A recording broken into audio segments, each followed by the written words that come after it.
환영해 주십시오. 네. 안녕하세요. 저는 킹슬리 벤처스의 이사 김경숙입니다. 사무국장님께서는 사실은 이제 저희가 "선배 엑셀러레이터다."라고 말씀을 해 주셨는데 그 말씀을 들으면서도 얼마나 부담이 100 배인지 모르겠습니다. 사실 뭐 선배 후배도 또 있기도 하지만 각자의 그 자리에서 엄청나게 다들 열심히 하고 계신 거를 제가 너무 잘 알고 있어서 사실 "저희가 뭐를 잘 안다."라고 말씀을 드리기보다도 "혹시 저희가 이렇게 하고 있으니 궁금하신 거나 필요한 거 있으면 말씀 주세요." 하는 마음으로 오늘 자리를 임해 보려고 합니다. 제가 잠시 저희 회사 소개 자료를 이제 공유를 하려고 하는데요. 혹시 지금 잘 보이십니까? 네. 그러면은 저희 회사 잘 소개 보입니다. 자료와 함께 저희가 연초에 사실은 저희가 팁스 운영사로서 역할도 하고 있어서 팁스 운영사 소개 동영상을 잠깐 짧게 찍은 게 있는데 그게 지금 오늘은 너무도 이제 다급하게 참여하지는 못하셨지만 저희 대표님께서 사실 우리 회사에서 기업들을 어떻게 소싱하고 어떤 마음으로 뵙고 있는지에 대해서 조금 정리를 해 주신 동영상이 있어서 그 부분도 잠깐 소개를 해 드리면서 또 말씀을 드리려고 합니다. 네. 저희 회사는 되게 재미있게 사실은 외투형 액셀러레이터입니다. 저희의 주요 주주분이 외국 분들이세요. 사실은 외국 그러니까 킹슬리 홍콩 킹슬리 저희 본사가 영국에 있는데요. 그 본사 쪽을 통해서 사실은 저희는 이제 외투 자본이 들어와서 사실 액셀러레이터를 설립을 하였고 기업의 리걸 엔티티 자체는 한국 회사가 맞는데 아무래도 글로벌 진출이라든지 혹은 기업들의 글로벌 투자 유치를 할 때는 저희 주주분이 인제 킹슬리 외국 회사라는 것들이 또 어떤 때 도움이 되는 것 같습니다. 그래서 저희는 한국 및 동아시아 최고의 초기 스타트업 전문 투자 회사가 되는 미션을 가지고 있고요. 크게 저희가 기업들에게 제공하는 밸류는 인큐베이팅과 그로스 캐피털 그리고 글로벌라이제이션 파트너로서의 액셀러레이팅 업무를 진행을 하고 있습니다.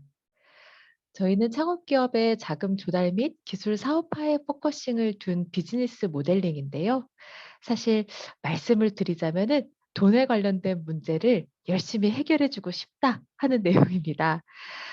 저희가 기업들에 대해서 스타트업들에 대해서 사실 여러 가지들을 함께 고민하고 지원을 하고 있지만 저희가 생각하는 그 문제에 대해서 가장 좋은 솔루션을 갖고 계신 거는 또 대표님들이신 것 같아요. 그런 측면에서는 사실 돈 걱정 없이 사업 본연에 집중하실 수 있도록 돕는 것들 그것이 저희가 특히나 자금 지원 부분으로서 초기 인큐베이터로 할 수 있는 일이라고 생각하고 있습니다. 저희는 창업 기업에 시드 투자를 한 다음에 사업화 단계에 따라서 계속 팔로우 온 투자를 하는데요. 이 부분은 아마 또 다른 액셀러레이터한테도 말씀을 들으셨을 것 같습니다. 저희는 보통 투자를 하고 2년 안에 90%의 기업들이 후속 투자를 받아서 또 특히 인제 팁스를 활용하시는 경우가 많아서 초기 투자 이후에 인제 스케일업을 위한 기간을 최대한 빨리 당기실 수 있도록 하는 것을 목표로 하고 있고요. 그 과정에 있어서 지속적으로 맨 처음 발굴을 할 때 우리 서비스가 본 궤도에 올라가기 위해서 어느 정도의 자금이 필요할지에 대해서는 기업과 계속 상황을 파악을 해서 그 금액을 한정된 기간 안에 펀드레이징 하실 수 있도록 돕는 거 그것을 인제 저희가 함께 하고 있습니다.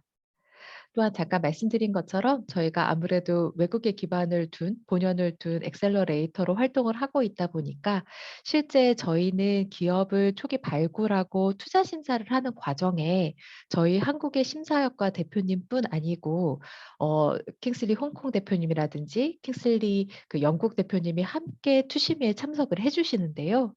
이 부분이 좋은 점은 한국 시장 이후에 해외를 나갈 때도 일단은 선봉에 서 주실 우리의 로컬 파트너 분들이 기업의 초기부터 성장에 대한 히스토리를 다 알고 있다는 점, 그리고 기업을 선발할 때 자체로 글로벌 시장을 가지고 있다고 생각되는 팀을 뽑을 수 있게 되는 점, 발굴에서는 그런 부분을 조금 특징으로 가지고 있습니다.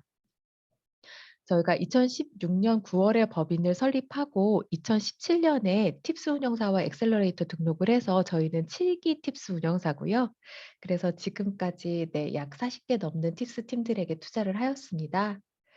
저희가 조금 재미있는 점은 제가 이제 그 킹슬리에 와서 재밌다고 생각되는 부분은 사실 대표님께서 아무래도 투자자 출신이시다 보니까 다른 어느 이제 액셀러레이터 분들과 마찬가지로 혹은 조금 다르게 저희는 재원을 마련하는 것들을 되게 빨리 시작한 것 같습니다. 그래서 저희는 2018 년부터 지속적으로 연에 하나 정도씩은 계속 모태 펀드 혹은 이제 벤처 투자 조합을 계속 결성을 해 오고 있고요. 그래서 지금까지 한 410억 정도 AUM을 가지고 그 투자를 집행하고 있습니다. 제가 지금 잠시 한번 아까 말씀드린 동영상을 한번 잠시만요. 동영상을 조금 공유를 드리고 싶은데요. 음. 혹시 소리가 안 나면 저한테 요렇게 소리를 표시해 주십시오. 소리가 너무 크면 쪼끔 줄이겠습니다. 소리 잘 들리세요? 소리가 안 납니다. 소리가 안 나십니까? 잠시만 기다려 주십시오. 제가 요거 아까 공유를 할 때 소리를 체크를 했는데요. 다시 제가 해 보겠습니다.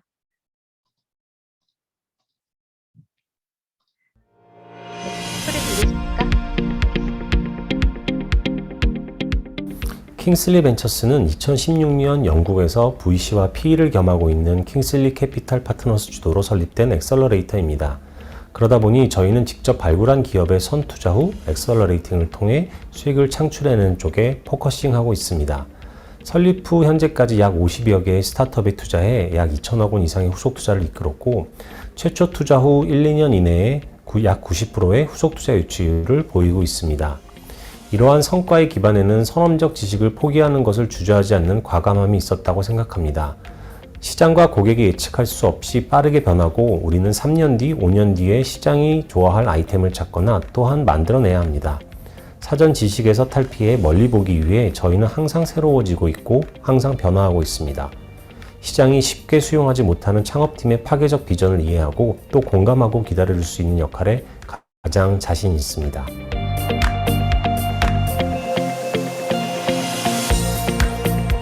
메이사라는 기업이 있는데 굉장히 젊은 창업가들이 건설이라는 굉장히 보수적이고 호락호락하지 않은 시장을 공략했습니다. 3D 이미지 프로세싱이란 접근 방식이 너무 신선했고 그 패기가 너무 좋아서 투자를 진행했습니다.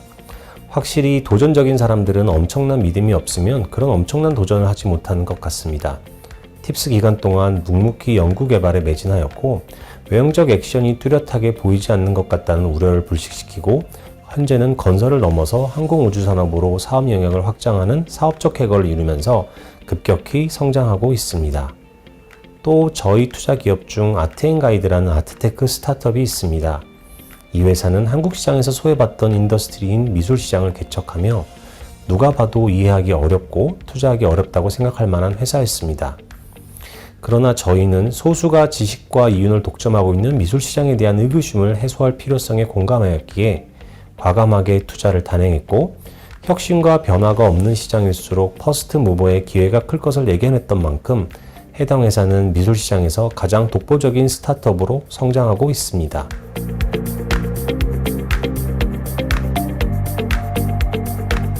처음에 우리가 판단해서 투자한 회사가 그 비즈니스 모델로 그대로 가는 경우도 많지만 생각보다 많은 스타트업들이 마이너한 혹은 메이저한 피보팅의 과정을 거칠 수밖에 없게 됩니다.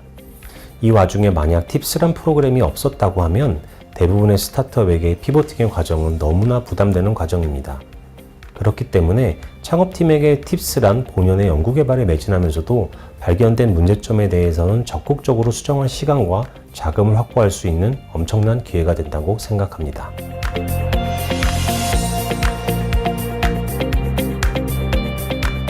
스타트업 업계에서 투자라는 건 생존과 성장이 가장 중요한 부분이다 보니 투자자를 잘 보여야 하는 상사처럼 생각하기 쉽습니다. 그러나 역설적이게도 투자받는 방법에 에너지를 쓰지 말고 고객들이 원하는 것을 더 빠르고 명쾌하게 제공하는 것에 에너지를 집중해야 합니다. 많은 스타트업들이 투자의 과정에서 투자자에게 시장을 설명하고 문제를 이해시키는 것부터 준비를 합니다. 그런데 투자자가 모르는 문제점을 해결하기 위해 노력하는 스타트업은 사실 거의 없을 것입니다. 투자자는 단지 해결책을 모르기에 그 해결책을 갖고 있는 스타트업을 찾아 투자를 하고 수익을 거두려는 주체입니다. 투자 유치란 투자자를 설득하여 얻는 것이 아니라 극적이면서도 직관적인 해결책 제시에 따라 자연스럽게 얻어지는 부산물입니다.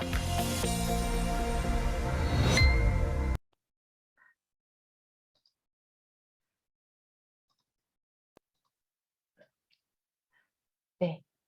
그 영상 시청해 주셔서 감사합니다. 그 내용이 조금 어렵기도 하였는데 사실은 저희 킹슬리 안에서는 어떻게 보면은 암묵적으로 공유되고 있는 내용인 것 같기도 합니다. 그래서 실질적으로 스타트업 분들이 문제 해결에 대한 가장 중요한 답을 가지고 있다는 거, 그래서 오히려 시장에 이런 문제가 있다고 설명하는 것보다 이 문제에 대해서 우리가 우리만의 이러한 방식을 가지고 있다는 거, 그리고 그 부분에 저희가 동감을 하고 그 스타트업 대표님들의 어마어마한 노고에 대해서 저희가 조금이라도 일손을 덜어드릴 수 있는 거, 그것이 인제 킹슬리에서 해야 되는 일이라고 저희가 생각을 하고 있고요. 그래서 원래 자연스럽게 컴패션이라고 하는 저희의 비전에 대해서 설명드리려고 하였는데 잠깐 질문이 있어서 그 말씀드리겠습니다.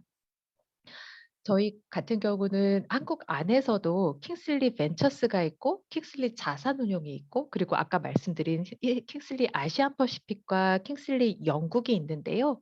아까 질문 주신 것은 예를 들어서 킹슬리 영국이라든지 혹은 킹슬리 홍콩 같은 경우는 어떤 인연을 가지고 한국 시장에 킹슬리 벤처스를 세우게 되었을까요? 라고 질문을 주셨습니다. 맞을까요?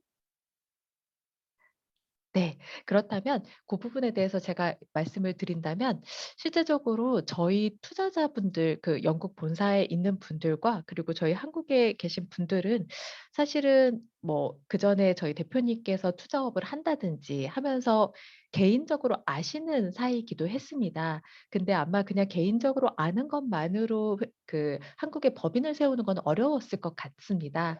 그럼에도 불구하고 실질적으로 저희 킹슬리 홍콩이나 아니면 킹슬리 스위스 그 영국에 계신 대표님들은 한국의 기술 스타트업에 대한 관심이 있었습니다. 그래서 저희 왓차가 사실은 맨 처음에 정말 작았을 때 그리고 한국에서 사실 서비스를 운영할 때 벌써 넷플릭스 같은 데가 다 인제 잘하고 있는데 아니면은 뭐 예를 들어서 우리 그 당시에는 케이블 TV들이 승승장구하고 있는데 '스타트업이 진출해서 뭐가 될까?'라고 생각하던 시기에도 사실 저희 킹슬리 연구 파트너님들은 되게 관심을 가지고 있어서 왓챠에 되게 초기에 투자를 했었습니다.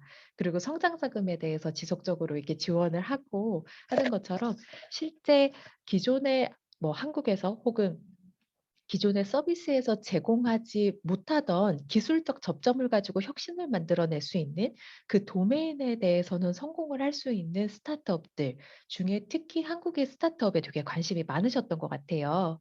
그래서 저희 영국 파트너분이나 아니면 홍콩 대표님이나 다 뭐 한국에 대한 관심 혹은 그 멤버 안에 한국 분들이 계셔서 사실 한국 시장에 대한 이해가 있는 상황에서 기술적으로 초기 스타트업한테 되게 좋은 밸류로 투자를 할 수 있다라고 생각을 하셨고 거기 플러스 저희 이정훈 대표님 같은 경우는 전통 투자자 출신 여의도 투자자 출신이시기 때문에 사실 저희가 지키는 어떤 레귤레이션의 기준이 굉장히 엄격합니다. 제가 처음에 말씀드렸던 모태펀드에서 저희가 이렇게 펀드레이징을 되게 초기부터 하면서 사실은 내적으로 되게 쌓였던 거는 그 어 감사 그 투명성 그 부분에 있어서 엄청나게 사실은 누가 어느 날 갑자기 불시에 와서 서류를 보여 달라고 해도 보여줄 수 있을 정도로 되게 촘촘하게 정리되었던 클리어한 페이퍼들과 기준이 있었던 것 같아요. 근데 이런 부분들에 대한 믿음도 가지고 계셨기 때문에 한국에서 초기 기업 우리가 말하는 프리 A에 해당하는 기업을 육성하는 것을 킹슬리 벤처스가 하고 있고요. 그다음 단계 시리즈 A, B 정도로 더 성장하는 기업 같은 경우는 킹슬리 자산운용이 있고요.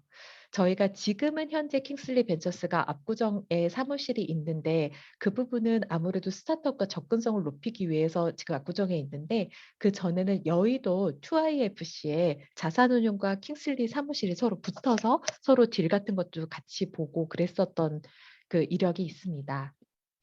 그래서 질문에 이어서 잠깐 설명을 드리자면 저희는 이 컴패션이라는 단어를 이제 아까 대표님 말씀 주신 것에서도 인제 그 단어가 있었는데요.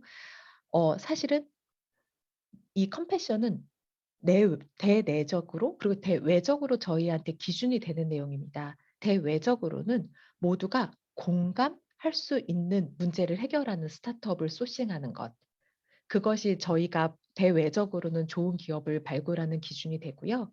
대내적으로는 실제적으로 스타트업 대표님들이 얼마나 힘든지 그리고 여러 가지 사업을 개발하면서 인제 그 맞닥뜨릴 수 있는 스타트업 대표님들의 아픔을 우리 것처럼 함께하고 스타트업의 성장이 심사역 혹은 우리 킹슬리의 성장이 될 수 있도록 인센티브 체계를 얼라인함으로써 기업을 발굴하는 것에서 끝나는 게 아니고 지속적으로 후속 투자라든지 기업의 엑시트까지 끝까지 따라가면서 계속 후속 투자 지원과 밸류업 활동을 할 수 있도록 하는 것, 그것이 저희 회사 안에 이제 내재되어 있는 것 같습니다. 개요입니다. 이 부분은 아마 또 우리 엑셀러레이터 멤버분들이라면 다 이렇게 다 해 보셨을 것 같습니다. 그래서 저희는 2016년 9 월에 설립을 하고 지금까지 총 60개 이상의 기업에 약 170억 원을 투자를 집행하였고요. 팁스 운용사로서도 네, 올해도 예를 들어서 한 16개 정도 인제 기업을 또 추천하는 중에 있습니다. 누적 AUM이 약 410억 정도 운영을 하고 있고요. 저희는 이제 아까 저희 앞서 말씀하신 이제 엑셀러레이터 대표님께서 지방을 거점으로 진행을 해서 여러 가지 도움을 주는데 서울 오피스가 있는 거랑 어떻게 보면 저희는 반대로 서울의 거점을 가지고 있지만 대구, 충남, 대전, 전남 지역에 공공기관이라든지 아니면 창조경제학 신센터들과의 협업을 통해서 스타트업 발굴을 같이 진행을 하고 있는 부분이 있습니다. 학교는 저희가 서울대나 한양대 등과 함께 학계 네트워크를 확보해서 진행을 하고 있고요. 유럽 부분에 저희의 아무래도 본사와 지사들이 있어서 또 글로벌 거점을 확보하고 있는 부분이 있습니다. 그리고 금융기관에 준하는 투자 심의 및 컴플라이언스를 적용을 해서 저희에게 투자를 받은 기업들 같은 경우는 사실 후속 투자자들을 만날 때 자료 준비가 굉장히 쉬운데요. 이유는 저희가 발굴을 하고 성장을 시키는 과정에서 기업들에게 계속 갖추셔야 될 것들에 대해서 안내를 해 드리고 그 페이퍼 자각 같은 것들이 조금 준비가 되어 있기 때문에 사실은 좋은 투자자를 만나면 되게 빨리 딜 자료 듀 딜리전스까지 입장을 할 수 있도록 저희가 자료를 조금 계속 갖춰 드리는 부분이 있습니다. 요 부분은 네. 저희가 설립하고 나서 투자를 하면서 지금 뭐 재밌는 거는 저희가 투자를 하고 한 2 년이나 3년 안에 엑시트를 하는 경우들이 조금 생기기도 해서 고런 것이 저희한테는 실제 투자를 빨리 회수를 하고 그 회수한 부분을 다시 또 좋은 스타트업에게 재투자를 할 수 있는 선순환을 만들어 줄 수 있다는 부분이 되게 좋은 것 같습니다. 그리고 저희가 초기에는 바이오 특화 투자 유치 중개 기관 지원 사업의 역할로서 저희가 초기에는 바이오 섹터를 구분을 해서 예를 들어서 바이오 중에서도 하드웨어 쪽으로 기기를 만드는 곳, 제약을 하는 곳, 그다음에 소프트웨어적으로 데이터를 분석하는 곳, 아니면 글로벌로 나가는 곳 하는 것처럼 서로 시너지를 낼 수 있게 섹터별로 스타트업 간에 서로 도울 수 있는 스타트업들을 뽑아서 육성을 하였었는데요. 그 과정에서 저희의 인제 한 2년 정도 3년 정도 노력한 것이 인정을 받아서 요즘에는 바이오 특화로 인제 이런 투자 유치 중개 사업 같은 것도 진행을 하고 있고 그다음에 K 글로벌 액셀러레이터 운영이라든지 그랜드 챌린지 운영처럼 스타트업들의 인바운드 아웃바운드 해외 진출을 조금 도울 수 있게 되었습니다. 그래서 누적 투자금은 170억 원 정도 되고 네, 모태 펀드도 운영하고 액셀러레이션 프로그램 다수 운영을 하고 있고요. 어 제가 요 부분은 주요 분야 부분에 있어서 사실은 다른 액셀러레이터 분들의 말씀도 좀 들어보고 싶기도 합니다. 제가 말씀드린 것처럼 저희가 한 2-3년 전까지는 사실은 바이오 부분에 저희 포트폴리오가 되게 많았었어요, 소프트웨어, 하드웨어를 가릴 것이 없이. 근데 코로나가 있고 나서 사실은 저희도 되게 '어떤 기업을 발굴하고 어떻게 투자하면 좋을까?' 같은 것들은 내부적으로도 되게 고민도 많이 하고 어떻게 하면 좋을지 여러 가지 모색도 해본 것 같습니다. 그래서 저는 최근에 저희가 2-3 년간 투자한 걸 요렇게 한번 이제 리스트업을 하고 살펴봤더니 되게 재밌는 것은 쪼끔 생활에 가까워지는 데이터랑 기술 기반으로 서비스를 하는 생활 밀착형 서비스가 조금 더 요새는 저희가 포트폴리오의 주요 투자 부분이 되는 것 같습니다. 그래서 프롭테크라든지 그리고 헬스케어 부분도 예전처럼 아주 정통 바이오라기보다는 쪼끔 더 생활 속에 적용할 수 있는 부분으로 조금 연결이 되는 것 같고요. 그다음에 비대면 서비스에 대해서 기존에 사람들이 대면에서 하던 서비스를 비대면으로 바꾸었을 때 시너지가 날 수 있는, 그래서 기술을 적용할 수 있는 스타트업들을 저희가 조금 투자를 하는 경향을 많이 보았습니다. 네. 그다음에 저희의 핵심 역량 쪼끔 리던던시들이 있을 것 같아서요. 그 주요 포트폴리오 같은 경우는 사실은 저희가 exit을 하거나 M&A를 한 케이스를 썼고, 그러다 보니까 어쩌면은 벌써 한 2-3년 정도 전에 그 포트폴리오입니다. 저희가 제일 처음에 같이 했던 뭐 TNR 바이오팩 같은 경우는 워낙 유명한 기업이고요. 저희가 페트너 같은 경우도 사실은 맨 처음에 펫 시장에 이제 그 딱 뭐랄까 강자가 없을 때, 그래서 펫은 누구나 그 투자를 하고 싶어 하지만 사실은 쉽게 결정을 할 수 없을 때 페트너를 투자를 하고, 여기에 저희 글로벌 파트너분들이 같이 투자를 해 주셨습니다. 그래서 페트너 같은 경우는 시장 진출을 할 때 어쨌든 글로벌 투자를 받았다는 부분이 굉장히 좋은 장점이 되었었고요. 그래서 저희가 그 M&A를 할 때도 국내 시장뿐 아니고 해외 시장까지도 진출을 할 수 있도록 BM이 성립되었던 것도 굉장히 그 좋은 평가를 받았다는 걸로 그때 말씀을 들었습니다. 열매 컴퍼니도 아까 동영상에서 잠깐 나왔었는데 사실은 맨 처음에 여기가 되게 유명한 작가분의 판화를 파는 스타트업이었는데요. 사실은 그게 작품이 아주 소중하고 가치가 있는데 1 년에 2건 팔려서는 사업이 안 되지 않습니까? 그랬을 때 저희가 이제 그 대표님께 말씀을 드렸었던 것 같아요. "대표님, 요거를 혹시 공동구매라는 기술 같은 것들을 쪼끔 연결시켰을 때 좀 더 많은 사람들이 예술을 향유할 수 있지 않을까요?" 라고 말씀을 드렸고, 또 그 부분에 동감을 하셔서 실제적으로 열매 컴퍼니의 그 작품들은 솔드아웃 경우 되는 경우가 굉장히 많고, 그 되게 재밌게 어떻게 보면 예술 기업에서 기술을 도입해서 성공한 첫 사례로 여러 가지로 소개되면서 지금까지도 굉장히 그 투자 유치 잘하시고 되게 멋지게 사업하고 계신 것 같습니다. 투자 철학 말씀드리면요. 저희는 이제 저희가 투자의 매스라고 얘기를 하는 건데, 실제적으로 이게 이제 실제적으로 우리가 이 시장에 대한 수요가 있는가? 그리고 그 부분에 대해서 우리가 접근하는 방법이 남과 어떻게 다른가? 그리고 그것을 차별화 경쟁력으로 이어갈 수 있도록 어떤 기술을 그 같이 구비를 하고 계신가? 그리고 그것을 이룰 수 있는 팀은 누구인가?라고 해서 투자의 매스를 가지고 저희가 어 그 기업을 발굴을 하는데, 이 부분에 있어서 사실 저희의 노하우라면 노하우고 조금 어떤 때는 부끄럽기도 한데, 사실 저희가 기업에게 투자를 할 때는 창업자도 exit을 할 수 있고 투자자로서 저희도 exit을 할 수 있을 것 같은 기업을 선정하려고 노력을 합니다. 혹은 아직 기업이 그 방법을 모르실 때는 저희가 그 부분에 대해서 이렇게 제언을 드리기도 합니다. 되게 재밌는 거는 뭐 정말 맨 처음에 왔을 때 주식 종류조차도 너무 다양하신 팀들도 있어요. 그러면 저희는 사실은 저희가 투자를 하기 전에 그런 것들에 대해서 말씀을 좀 드리는 것 같습니다. 그래서 "대표님, 뭐 exit이라든지 M&A를 1-2년 안에 뭐 아니면 3년 안에 요렇게 계획을 하고 계시다면 거꾸로 소급해서 지금 준비하실 거는 이거고요.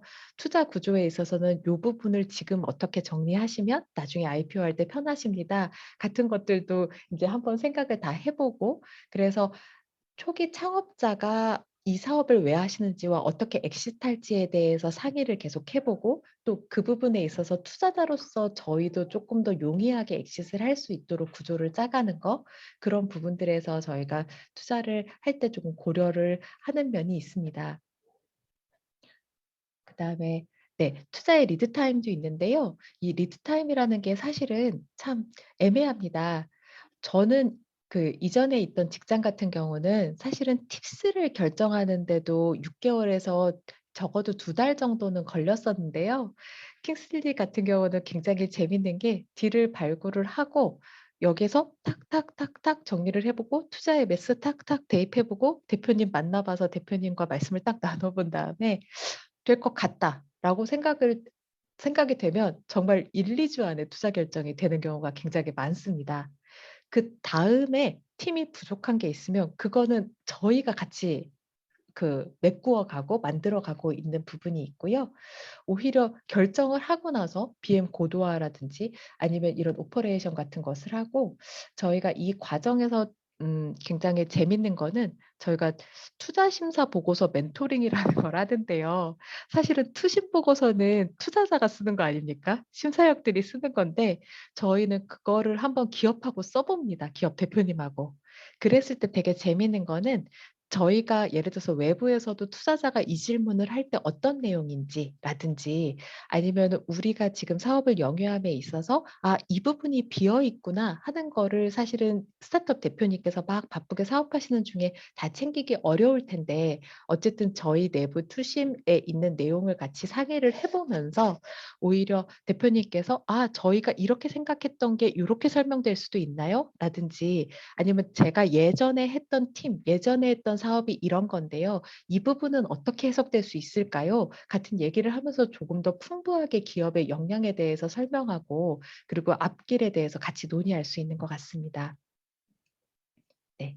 그래서 저희는 투자 스테이지는 사실은 요 앞에 말씀드렸던 것처럼 저희는 요 엔젤과 인큐베이팅 하는 초기 단계에 있어서 저희 벤처스가 이제 킹슬리 벤처스가 투자를 하고요. 요 다음 부분은 요렇게 캐피탈 파트너스나 자산운용이 보통 진행을 합니다. 그래서 저희는 정말 초기 앞쪽에서 이제 저희가 진행을 하고 있고 그 뒤를 이제 글로벌 파트너사랑 같이 연결을 하고 있고요.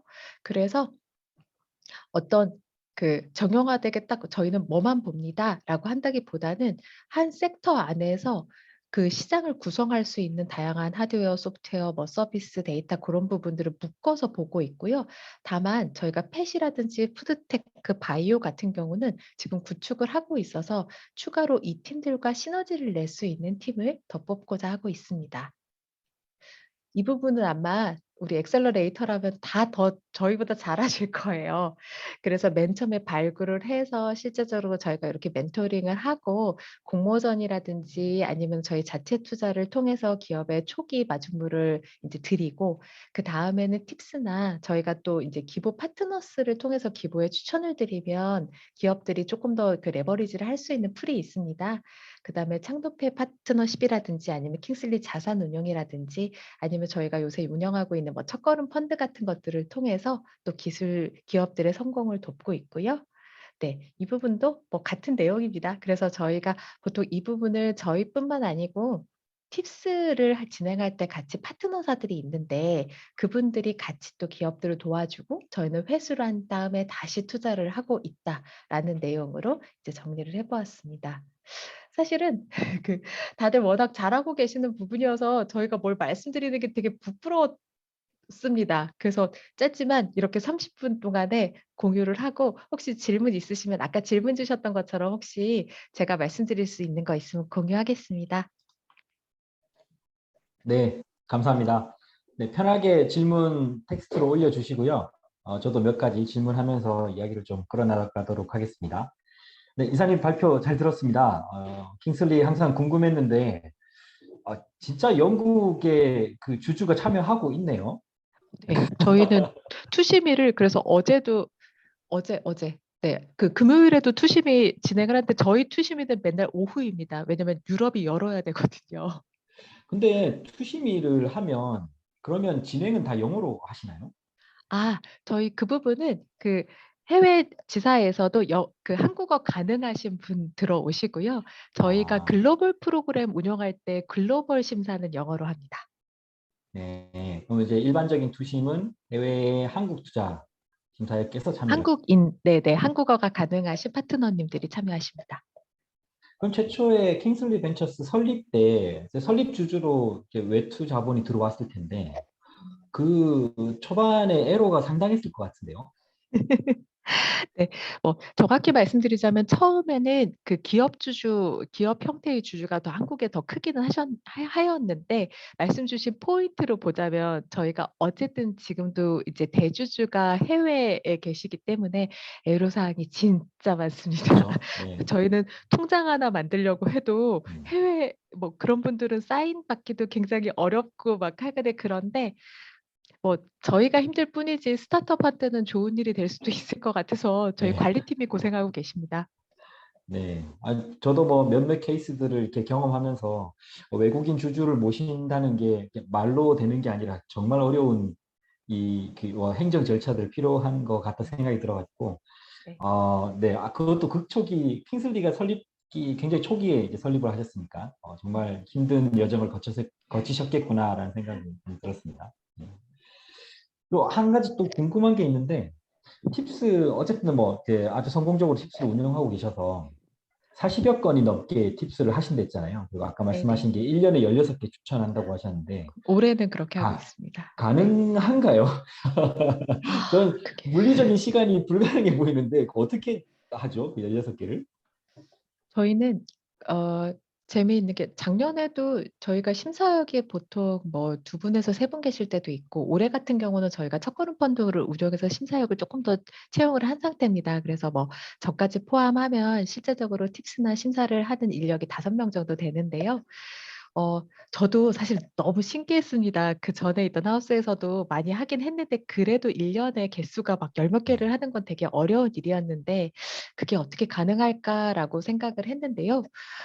재밌는 거는 저희는 그 심사역의 인터레스트와 그 네, 그 팁스 추천 및 기업 발굴에 대한 그 심사역의 인센티브 시스템을 되게 잘 갖춰 놓았습니다.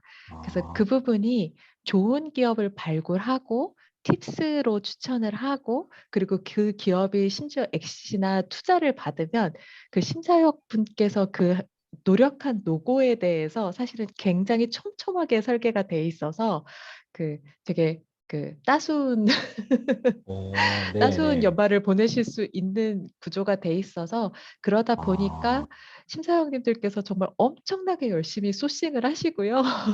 그리고 그렇겠네요. 네. 네네 팁스 뭐 준비 같은 것들을 위해서도 엄청나게 열심히 하십니다. 그런 이제 성과 보상 체계가 굉장히 좀 네, 투명하고 잘 갖춰져 있기 때문에, 네, 네. 밤을 새서라도 하시는군요. 근데 뭐 네. 또 재밌는 거는 또 심사역 분들께서 그렇게 열심히 갖고 오시는 걸 또 저희 대표님과 글로벌 그 파트너님들께서 같이 이렇게 견지를 계속 주시니까 심사역 분들도 약간 역량이 더 높아지는 것들도 있는 것 같고 그러다 네. 보니까 되게 자연스럽게 또 팁스 그 성사율 그게 이제 100% 가까이 되는 것이 그냥 어느 순간 선순환이 돼서 조금 기업들 잘 발굴하고 잘 보필해서 좋은 팁스 팀과 투자팀이 되게 잘 하시는 것 같습니다. 이게 결국 이제 심사역이 발굴하는 자기 관심 분야에 대한 그 기업의 그리고 네, 투자와 팁스까지 연계시켜주는 역할이 되게 중요한 것 같아 보이긴 한데, 근데 이제 발표상 굉장히 킹슬리가 관심 있어 하는 특정 분야를 네네, 집중적으로 투자하거나 그것과 네네, 연계된 분야를 투자하는 쪽으로 그렇게 설명을 해주셨는데, 이게 네, 일종의 스타트업 발굴의 이제 파이프라인과 같은 네네, 전략이라고 네네, 볼 수 있는 거죠. 이게 네네. 어떤 효과와 성과들이 좀 있었나요, 그간에? 네네. 그래서 그 질문 주신 것을 다시 해석해 주셔서 제가 그 답변을 드리자면은 사실은 저희가 특히나 팁스 운영 초기 그리고 엑셀러레이터로서 자리를 잡는 초기에는 저희가 잘 지원을 할 수 있는 파이프라인을 설립하는 게 되게 중요하다고 생각을 했던 것 같습니다. 그러니까 저희가 그 한국 기술벤처라든지 아니면은 SM신호 같이 예를 들어서 바이오나 아니면 이제 교수풀을 가지고 있는 그런 교수 창업이 가능한 풀들이 있었던 것 같고요. 그 부분이 이제 연계가 되었을 때 저희뿐만 아니고 스타트업과 스타트업 그리고 저희의 협력 기관이 스타트업의 성장을 밀어줄 수 있는 그런 초기의 포트폴리오들이 좀 있었던 것 같습니다. 그리고 재밌는 거는 저희 추천하는 기업 중에 예를 들어서 올해 추천한 기업이 숫자도 많지만 또 그게 가능했던 또 하나의 이유 중에 하나는 저희한테 기투자 받으신 스타트업 대표님들이 아는 분이나 주변에 괜찮은 스타트업이 있으면 저희한테 다시 소개를 해주시는 경우가 많아서 그럴 때는 사실은 어떻게 보면 레퍼책이 된 상태에서 기업들을 만나게 되니까 그렇게 새로 생긴 파이프라인도 있는데요. 예를 들어서 저희가 연초에 도시곡간 같은 데를 예를 들어서 투자를 했다고 했을 때는 이제 그런 데는 저희 기창업하신 스타트업 대표님이 추천을 해주셔서 굉장히 몇 년 동안 보고 그 대표님도 알고 있는데 믿을 만한 기업이다라고 하면 사실은 또 그렇게 새로 파이프라인이 형성이 되는 경우도 있는 것 같습니다. 네. 굉장히 좋은 선순환 구조라고 얘기할 수 있겠네요.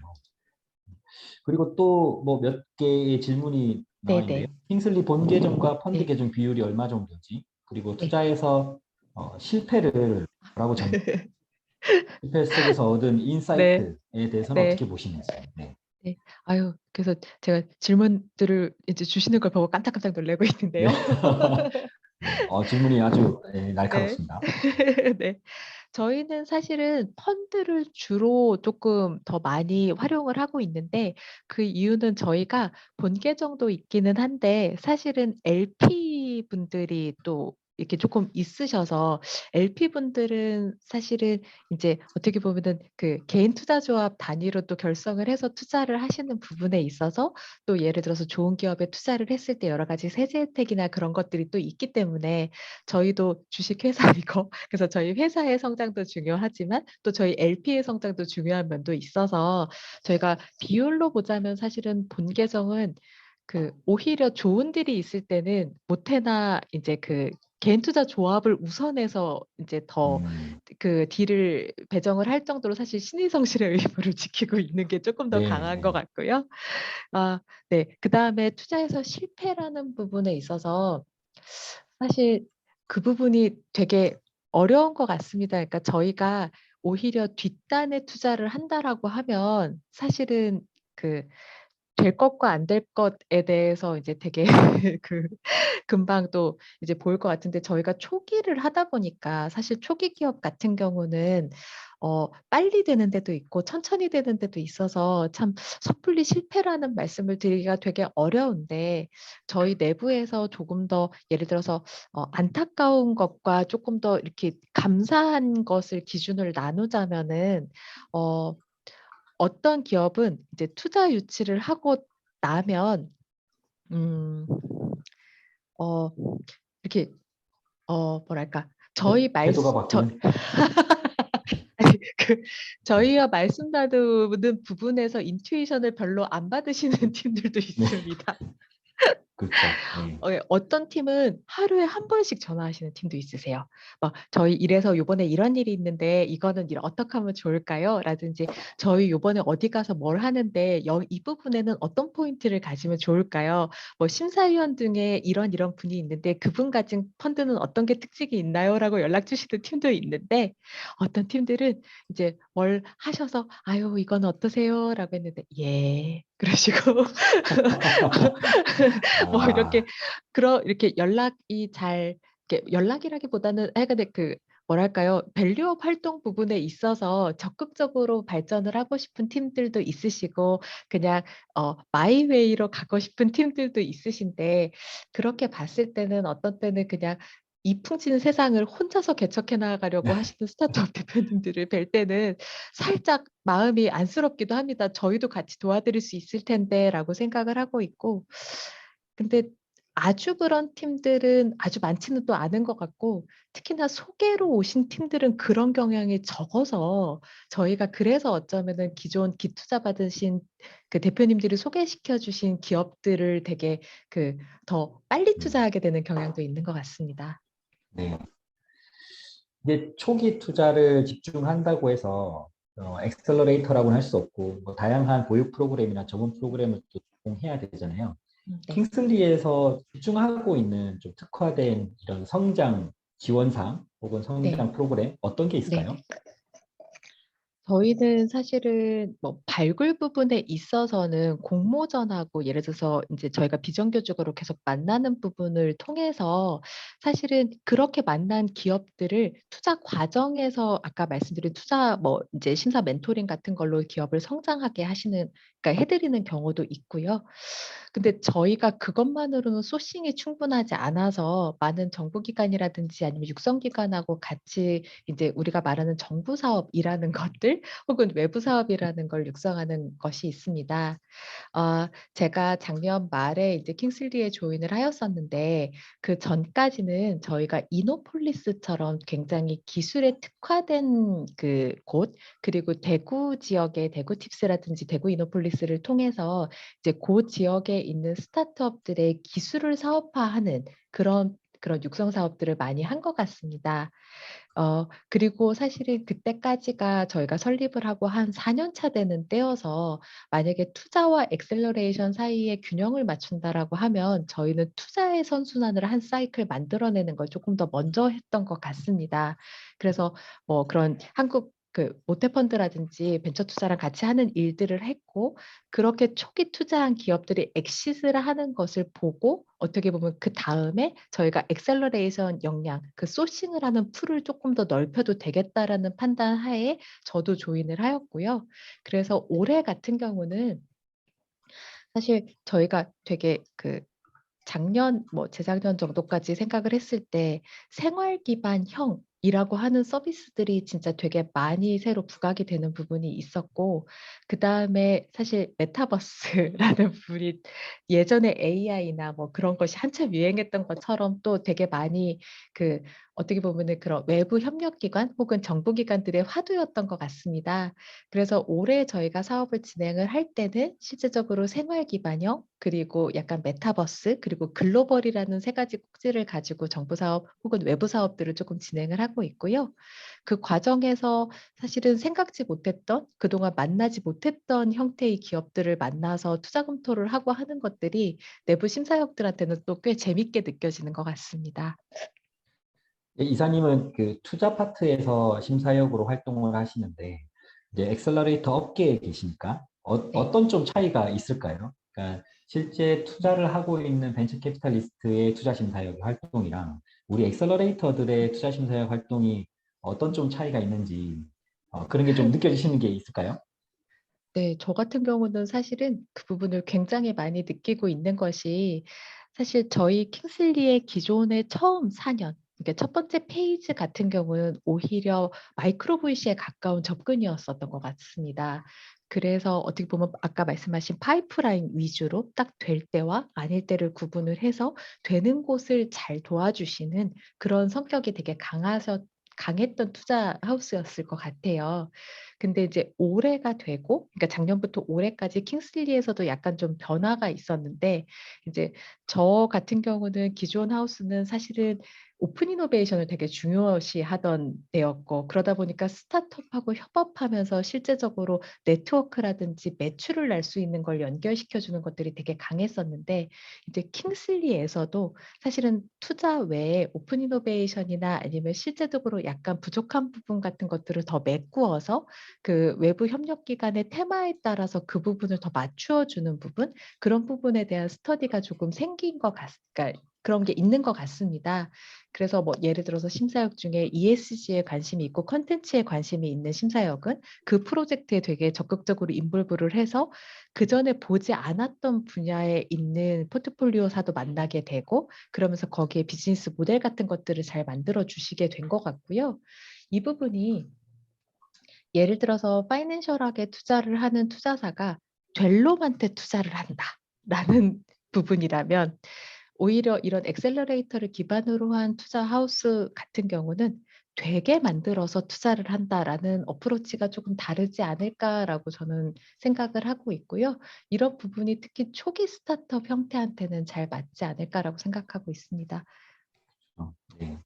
이게 그 사실 엑셀러레이터라고 하는 업종 자체의 역할이나 혹은 책임의 범위가 훨씬 더 넓어서 물론 맞습니다. 다룰 수 있는 돈의 규모는 적지만 다뤄야 네. 하는 이 식구의 입은 더 많기 때문에 맞습니다. 더 부담스러운 부분이지 않을까. 네. 네네. 그 킹슬리는 회수의 원칙이 있습니까? 어떤 경우 회수한다. 혹은 우리가 어느 정도 도움을 줬을 때 이건 이제 회수해도 되겠다라고 하는 회수의 원칙. 그 예. 그 부분이 혹시 조금 부끄러울 수도 있는데 저희도 네. 사실 파이낸셜하게 투자를 한다고 하면 되게 멋질 때 회수를 해야 되지 않겠습니까? 근데 제가 킹슬리에 와서 살펴봤을 때 저희 킹슬리는 스타트업이 좋을 때 회수를 해 드립니다. 그게 아, 제일 잘 나갈 사실은 때. 네. 그러니까 그 파이낸셜하게 봤으면 그걸 더 갖고 있고 기업이 B, C 갈 때까지 틀켜지고 있어야 되는데 네. 약간 이것도 저희가 초기 투자사로서의 숙명인 것 같긴 한데 이 기업이 더 성장을 하려면 사실은 저희는 구주니까 구주가 적절할 때 빠져줘야 어떻게 보면 스타트업 대표님이 의견과 어떻게 보면 더 좋은 딜을 하실 수 있는 상황이 돼 가지고요. 저희가 아까 그 아테네 가이드나 그런 데도 사실은 요즘에 아주 잘 더 성장하고 계신데 저희 지부는 네. 이미 그 성장의 과정에서 대표님이 원하실 때 빼드려 가지고 네. 그렇게 봤을 때는 더 갖고 있었으면 좋았겠지만 지금 아직까지는 기업의 성장에 도움이 될 때 빼드리는 것이 그렇게 하고 있는 것 같습니다. 네. 좋은 과실로 성과를 보면 좋겠지만 저희는 결국 브릿지의 역할을 해야 되니까 네, 그 충분히 부분을 네 공감 무시할 갑니다. 수가 네. 없는 것 같습니다. 기업의 성장을 위해서는 저희 음. 대표님께 혼나겠는데요. 네. 모두가 다 그런 면에서는 이제 아쉽지만 또 적절한 계기로 또 이렇게 잘 하시게끔 도와드리는 것도 엑셀러레이터 역할이지 않을까 싶긴 합니다. 그래서 저희가 약간 팔로우온 투자를 할 수밖에 없는 게 사실은 초기에 들어가고 중간에 성장할 때도 계속 저희가 따라가 드려야 그 기업이 조금 더 유리하게 또 할 수도 있고 또 저희 지분이라는 것도 사실은 저희도 또 아까 저희가 스타트업뿐 아니고 엑셀러레이터로서 투자자로서의 저희의 성장도 또 필요하다 보니까 저희는 그 2년 안에 계속 팔로우온 투자를 해서 맨 처음에 팁스 같은 것 수준의 초기 투자를 해 드리고 그다음에 브릿지 따라가고 그다음 시리즈 A 직전까지는 한 번 더 따라가게 되는 것 같습니다. 네. 조금 이제 개인적인 질문일 수 있는데, 앞서 저희가 계속 이제 대표님들을 만나서 철학이나 혹은 엑셀러레이터의 산업 방향에 대해서 이야기 들었는데, 이사님, 어떻습니까? 워크 밸런스 괜찮습니까? 하루 일과가 어떤지 한번 좀 얘기해 주실 수 있나요? 우리 엑셀러레이터의 고뇌와 고민이 갑자기 담긴 하루 손에서 일과? 땀이 나기 시작했습니다. 저희 대표님께서라면 사실은 밤새 일을 해도 "대표니까."라고 말씀하셔서 괜찮을 것 그러니까요. 같기는 한데 대표님들 얘기하는 거 다 거짓말인 것 같고, 이사님께서는 업계 이제 심사역이자 또 네. 실무자로서 다니실 때, 네. 네. 하루 일과가 어떠신지 궁금하긴 합니다. 사실은 그 제약된 거는 없습니다. 저희 재택을 해도 되고 출근도 10시 해도 되고 11시 해도 되고 사실은 내가 어디 있다를 알릴 필요 없이 근무를 하고 있는데요. 하지만 저는 아침에 빨리 출근을 하고 보통 점심을 못 먹고 일을 하고 어, 네. 저는 이 네. 부분은 저의 특이함일 수도 있는데 제가 육아도 하고 있어서 그 아기를 돌보기도 해야 되기 때문에 사실은 그냥 점심 먹을 시간을 최대한 아껴서 6 시나 7시 전에 일을 끝내고 그다음에는 일단 가서 아가가 잘 때까지는 또 인제 가족을 돌봐야 하고 그다음에 내용은 사실은 제가 밤에 아기 자고 또 투신 보고서나 그런 거 쓰면 되니까 예 그렇습니다. 하지만 네. 킹슬리는 자율 출퇴근에 그 네. 위치 네. 같은 거 특별히 밝히지 않아도 되고 저희 환경이 좋습니다. 대표님께서도 네 예를 들어서 스타트업 육성 역량이나 발굴 역량을 키운다라고 하면 사실은 외부 활동하는 것에 대한 제약이 없고요. 다만 그것을 하기 위해서 도와주신 관리팀이 있기 때문에 저희가 외부 활동을 했을 때 만약에 얻어지는 수익이 있으면 그 부분을 일부 회사에 다시 들여서 관리팀하고 같이 나눌 수 있게 하는 정도입니다. 제가 아는 이제 킹슬리는 아까 얘기했던 투자의 투명성 혹은 굉장히 네. 좀 네. 타이트하게 투자의 네. 프로세스를 관리하는 걸로 잘 알고 있거든요. 네네. 근데 5주에서 8주 투자를 검토하는 과정 자체는 굉장히 네. 좀 짧은 것 같아요. 근데 어떻게 그 밸런스를 맞추죠? 그러니까 투명성이나 네, 절차를 잘 갖추지만 5주에서 네, 8주 단기간에 승부를 봐야 되는데 네. 그게 어떻게 가능하죠? 굉장히 날카로우신 네. 질문입니다. 네.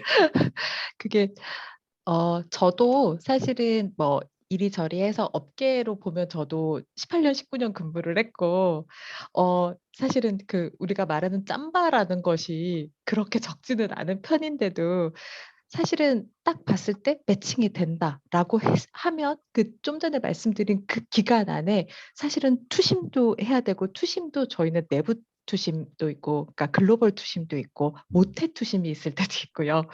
그래서 오히려 팁스에 갈 때는 마음이 편안합니다. 이미 모든 게 다 끝나 있는 아, 상태여서.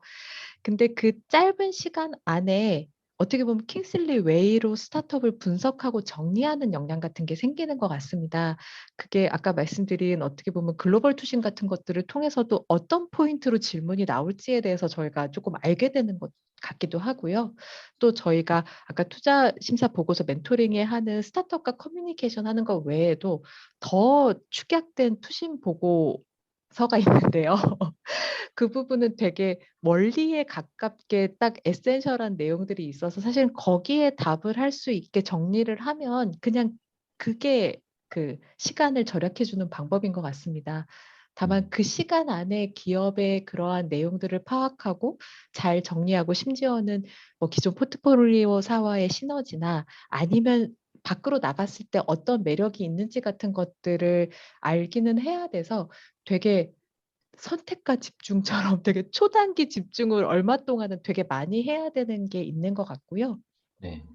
아까 뭐 말씀드린 저희 막 출퇴근도 자유고요. 뭐 막 그런 것들이 그냥 있는 건 아니고 사실은 그것에 집중한다면 나머지들을 없애주겠다라고 해서 뭐 저희 막 밥도 같이 안 먹으러 가요. 왜냐면 이거 바쁜데 이거 해야 될 수도 있는데 밥 먹는 게 중요한 게 아닐 수 있어서 예를 들어서 우리가 말하는 회사 생활에서 필요한 것들 중에 이제 필요 없는 것들은 다 제하고 되게 효율적으로 일을 하는 구조입니다.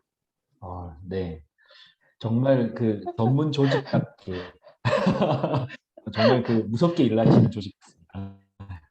굉장히 자율적이고 편안한 분위기는 분명한 것 같은데 네. 거기에 수반되는 책임과 또 그만한 또 성과는 최대한 보장이 된 그런 구조인 것 같아서 되게 네. 멋있습니다.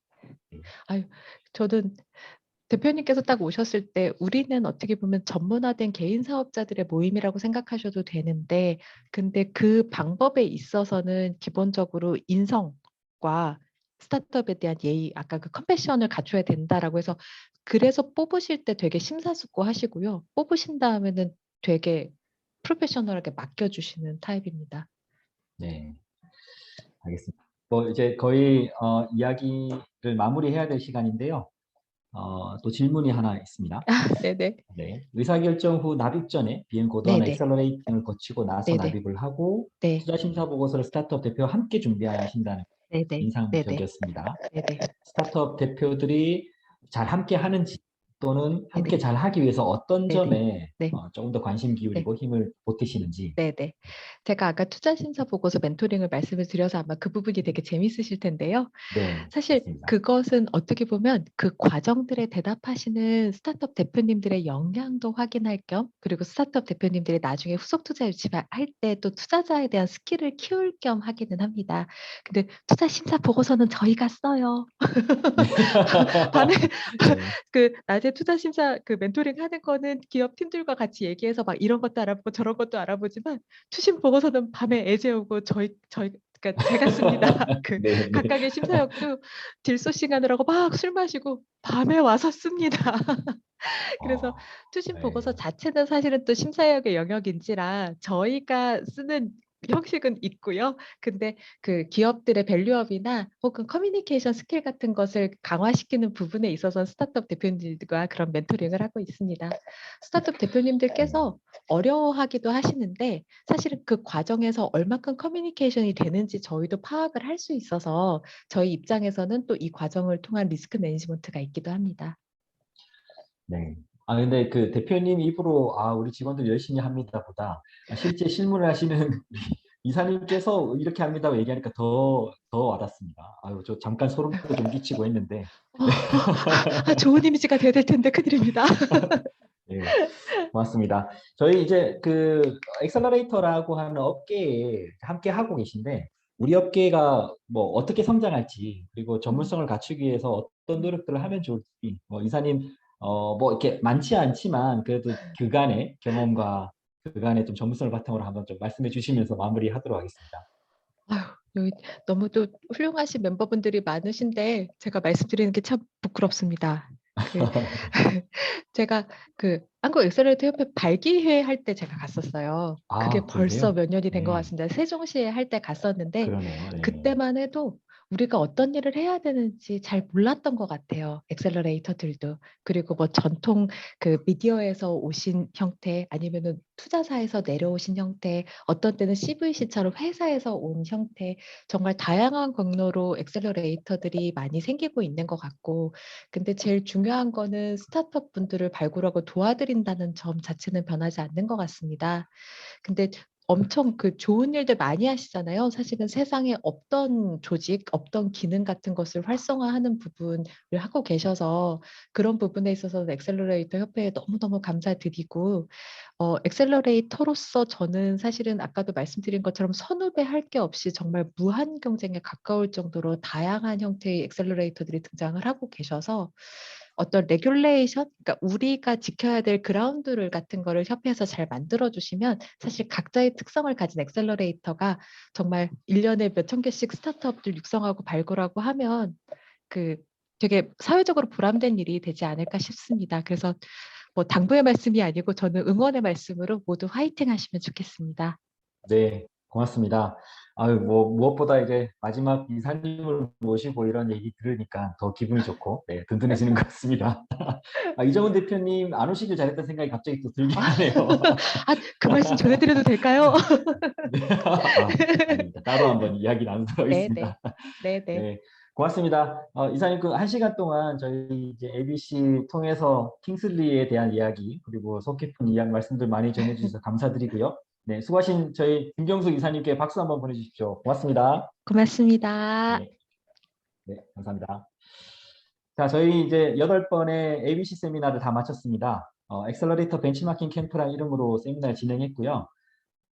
우선은 그 시즌 1이라고 좀 말씀드리고 싶습니다. 저희가 8분의 대표적인 그 상위 엑셀러레이터 주자들을 모셨는데, 내용도 괜찮고, 그리고 참여하신 분들도 한 분 한 분 다, 좋았다라는 의견들, 그리고 이제 만족도 평가를 해주셔서, 다음번 시즌 2도 좀 이렇게 재밌게 준비를 해볼 수 있겠다라는 동력이 되고 있습니다. 자, 다들 8번의 세미나 참여하시는데 고생들 하셨고요. 저희가 만족도 조사 종합해서 한번 돌리도록 하겠습니다.